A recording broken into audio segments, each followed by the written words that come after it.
بسم اللہ الرحمن الرحیم، السلام علیکم۔ لیجیے جناب، اب قاضی فائز عیسیٰ کہاں جائیں گے؟ جہاں جائیں گے احتجاج ہی ہوگا۔ الٹا ہوا یہ کہ سنا تھا کہ قاضی فائز عیسیٰ کے خلاف احتجاج کرنے والوں کے پاسپورٹ منسوخ کیے گئے ہیں۔ اب خبر یہ آئی ہے کہ جناب نہیں، کوئی منسوخی نہیں، ان کے شناختی کارڈ بھی اور پاسپورٹ بھی بحال کر دیے گئے ہیں۔ یہ ہے اوورسیز پاکستانیز کی طاقت، کیونکہ جس طرح سے یہاں پر یہ سب کچھ کیا گیا، اس سے یہ مزید ثابت ہوا کہ پاکستان میں انسانی حقوق کی پامالیاں ہو رہی ہیں۔ اور یہ ایک اور ثبوت تھا کہ یہاں پر آپ کس طرح سے لوگوں کو ظلم کا نشانہ بنا دیتے ہیں صرف احتجاج کرنے پر۔ کہا یہ گیا کہ قاضی فائز عیسیٰ کی کار پر لندن میں حملہ کرنے والے پاکستانیوں کے شناختی کارڈ اور پاسپورٹ بحال کیے گئے ہیں، کیونکہ حملے کا اس لیے کہا گیا کہ انہوں نے جا کر جو شیشہ ہوتا ہے دروازے کا، کار کی دروازے کا، اس کو ایسے کھٹکھٹایا زور زور سے، تو اس کو حملہ قرار دے دیا گیا۔ اندازہ لگائیے، یہ وہاں کسی تقریب میں شرکت کے لیے گئے تھے، تو احتجاج شروع ہو گیا۔ اب وہاں تو لاپتہ نہیں کیا جا سکتا، برطانیہ ہے، وہاں پاکستان والا حال تو نہیں ہے، لاپتہ کر دیں، اٹھا لیں، جعلی جھوٹے مقدموں میں اندر کر دیں۔ کوئی پاکستان کی طرح تو وہاں چیزیں نہیں ہو سکتی، الٹا مقدمہ پھر اداروں پر ہو جاتا ہے۔ اس سے پہلے برطانوی عدالت بھی ملزمان کو قاضی فائز عیسیٰ کی کار پر حملے کے الزام سے بری کر چکی ہے۔ برطانوی عدالت کہے کہ کوئی الزام ہی ثابت نہیں ہوتا، کوئی اس طرح کا حملہ ہی نہیں ہوا، انہوں نے بری کر دیا۔ آپ یہاں پر پاسپورٹ جو ہے منسوخ کر کے بیٹھے ہوئے ہیں، اس سے ملک میں اور بیرون ملک پاکستان کی جگ ہسائی ہو رہی ہے پوری دنیا میں، اور اوورسیز ہیں وہ دیکھ لیجئے، وہ ایک طاقت بنے ہوئے ہیں، آواز اٹھاتے ہیں مل کر۔ اب یہ ان کا لندن کا دورہ تھا، جس کے بعد ہوا یہ کہ وہاں پر احتجاج ہوا، اور جس طرح لوگوں نے ان کا پیچھا تک کیا، کار وہاں سے بھگا کر لے گئے۔ تو یہاں تک بھی خبر آئی ہے کہ ایک تو حکومت پاکستان نے 23 پاکستانی نژاد افراد کے شناختی کارڈ اور پاسپورٹ منسوخ کیے تھے، لیکن اس میں یہ بھی تھا کہ جو لوگ وہاں موجود نہیں تھے ان کے بھی منسوخ کر دیے۔ قاضی فائز عیسیٰ کی کار پر حملے کے الزام میں چند ایسے افراد کے پاسپورٹ اور شناختی کارڈ بھی منسوخ کیے گئے تھے جو اس وقت وہاں موجود ہی نہیں تھے۔ ایک خاتون جو کچھ برس پہلے برطانیہ چھوڑ کر دبئی جا چکی تھیں، ان کا بھی پاسپورٹ اور شناختی کارڈ منسوخ کیا گیا تھا۔ اندازہ لگائیے آپ، یہ ہے ہمارے ہاں کارکردگی، یہ ہے ہماری حکومت۔ اندازہ لگائیے آپ، حکومت کی کیا بات کریں۔ اب حکومت کے ہاتھ میں کچھ نہیں ہے، حکومت کے اوپر کچھ لوگ ہیں جو حکومت کر رہے ہیں، ان میں IMF بھی ہے۔ IMF کا وفد گورننس اور کرپشن کی تلخیصی جائزے کے لیے پاکستان پہنچ گیا ہے۔ وہ IMF اب دیکھے گا کہ یہاں کرپشن روکنے کے لیے آپ کیا کر رہے ہیں، کیا کیا گیا ہے، گورننس کا کیا کیا ہے، IMF نے دیکھنا ہے آپ کی گورننس کیسی ہے۔ زیرو ان کی گورننس ہے، کرپشن یہاں پر ایسی کرپشن ہے، یعنی انٹلیکچوئل کرپشن اب آ گئی ہے۔ بعض لوگ کہتے ہیں وہ مانیٹری کرپشن سے بھی زیادہ خطرناک ہے، کیونکہ اس میں کہتے ہیں جی پیسہ تو انوالو ہی نہیں ہے۔ IMF کمیشن گورننس اور کرپشن کی تلخیصی جائزے کے لیے پاکستان پہنچ گیا ہے، اور پاکستانی حکام سے ملاقاتیں ہوں گی۔ اس میں جناب IMF وفد 2025-26 کے بجٹ تجاویز کا جائزہ لے گا اور گورننس سے متعلق تکنیکی معاملات پر پاکستانی حکام سے فالو اپ مذاکرات کرے گا۔ IMF دیکھے گا بجٹ، اور یہ کہہ چکے ہیں، حکومت خود مانتی ہے کہ جی IMF کے تحت ہم نے بجٹ تیار کرنا ہے، IMF ہی بجٹ تیار کرے گا۔ اس میں یہ بھی بتایا جا رہا ہے، ذرائع وزارت خزانہ کے مطابق آئندہ مالی سال کے لیے ٹیکس ریونیو اقدامات، اخراجات پر کنٹرول سے متعلق پاکستانی حکام سے مذاکرات کرے گا، اور بجٹ کو حتمی شکل دینے کے لیے IMF وفد وزارت خزانہ حکام سے مل کر تجاویز تیار کرے گا۔ جو IMF کہے گا ویسا بجٹ ہونا ہے۔ اور یہ میں آپ کو بتا دوں کہ ایک تو یہ وفاقی بجٹ جون کے پہلے ہفتے میں پیش کی جانے کا امکان ہے، لیکن ساتھ یہ جو بھی بجلی کی قیمت کم کرنے کا جو گھوسلہ ہے، اس کے بعد ٹیکسز بڑھائے جا رہے ہیں، کہیں پیٹرولیم لیوی بڑھانے کی تیاری ہے، کہیں اور طرح کے ٹیکسز بڑھانے کی تیاری ہے۔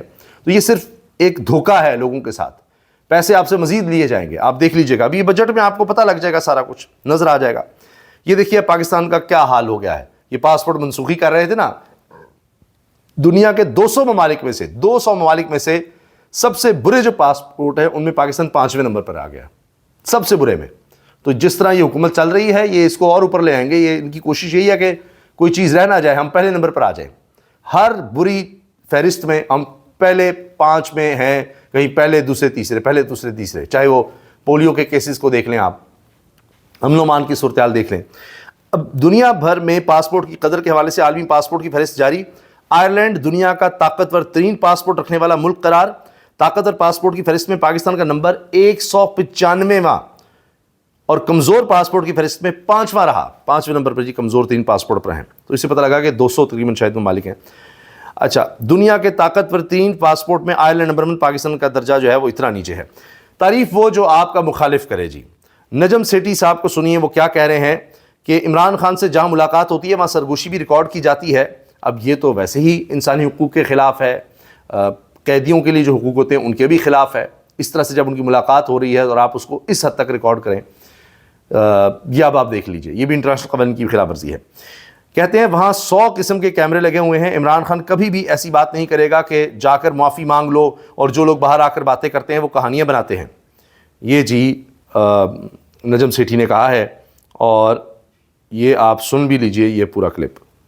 اب یہ جو لوگ جاتے ہیں اور آ کے کہتے ہیں خان نے یہ کہا، خان نے وہ کہا، خان نے یہ کہا، یار یہ یہاں بیٹھے ہوتے ہیں جی، یہاں بات ہو رہی ہوتی ہے، خان کوئی بات نہیں کر سکتا، everything is recorded. آبزرویشن میں ہوتے ہیں Everything is recorded. وہ کانفرنس روم میں بنایا ہوا میٹنگ جی۔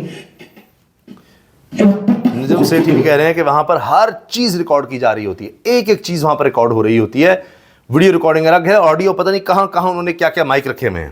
خان کا بچہ پڑے ہوں گے تاکہ جو بندہ کام میں بھی بات کرے وہ بھی سمجھ آئے۔ سرگوشی بھی وہاں پر کی جاتی ہے، اور خان کو پتہ، خان کو پتہ، خان وہاں کو سرگوشی بھی اگر کان میں کوئی بات کر رہا ہے، اتنے سینسٹیو وہاں پر آلات لگائے گئے ہیں کہ اس کا بھی پتہ لگ جائے، تو نجم سیٹھی کہتے ہیں خان کو اس کا پتہ ہے۔ کوئی ایسی بات نہیں کرے گا جس کے ساتھ وہ ایک آڈیو لیک ہو جائے کہ خان کہہ رہا ہے کہ ہاں جی جا کے معافی مانگ لو، یہ کرو یہ وہ کرو۔ خان کبھی بھی ایسی بات نہیں کرے گا۔ خان ہاں اچھا اچھا اچھا ٹھیک ہے اچھا ہاں سوچیں ہاں دیکھیں ہاں اس کو یہ کہہ دیں ہاں، وہ باتیں جو کہ اگر لیک نہیں ہوتی ہیں تو کوئی خان کو ڈیمیج نہیں کرتا۔ یہ لوگ آگے بات کرتے ہیں، خان آگے سے پکڑا ہاں نہیں کرتا، اور اس کے بعد ہوتا ہے یہ باہر۔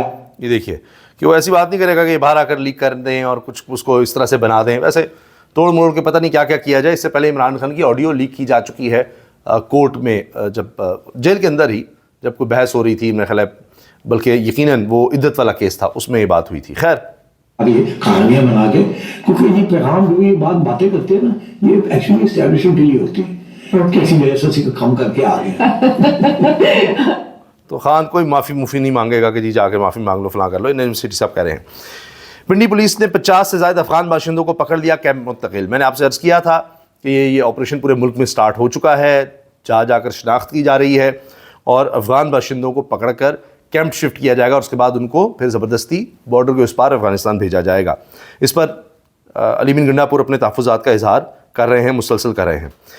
حکومت کی کارکردگی دیکھ لیجئے جی، رواں مالی سال تجارتی خسارہ 17.9 ارب ڈالر تک پہنچ گیا ہے۔ یہ کہتے تھے بڑی ہم کارکردگی دکھا رہے ہیں، اشتہارات کی بھرمار کرتی ہے، یہ جی بجلی ہم نے سستی کر دی، فلاں کر دیا، فلاں کر دیا، معیشت میں استحکام آ گیا، فلاں آ گیا۔